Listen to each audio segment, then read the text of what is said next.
বাঙালি হিসেবে আমার আরেকটা পরিচয় রয়েছে ধর্মীয় দিক দিয়ে, সেটা হচ্ছে আমি বাংলাদেশি সনাতনী। বাংলাদেশি সনাতনীর বাইরে আমার কোনো পরিচয় নেই।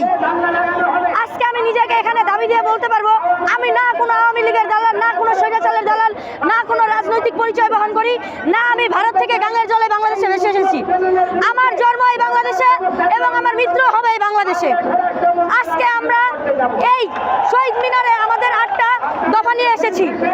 আপনারা সকলেই জানেন ইতিমধ্যে যে 9 তারিখ থেকে আমাদের বাংলাদেশে সার্বজনীন দুর্গাপূজা হবে। এই সার্বজনীন দুর্গাপূজা উপলক্ষে আমরা বিভিন্ন জায়গায় বিভিন্নভাবে অনেক আয়োজন করার চেষ্টা করছি, কিন্তু কিছু কিছু দল, সন্ত্রাসী দল বলেন, দুষ্কৃতী দল বলেন, যে কোনো দল, কিছু কিছু দল স্লোগান দিয়ে বলছে যে দুর্গাপূজা হতে দিবে না। এই যে দুর্গাপূজা হতে দিবে না ওনারা স্লোগান দিচ্ছে, এরপর বিভিন্ন জায়গায় প্রতিমা ভাঙচুর করছে, এই সব কিছু এই দেশে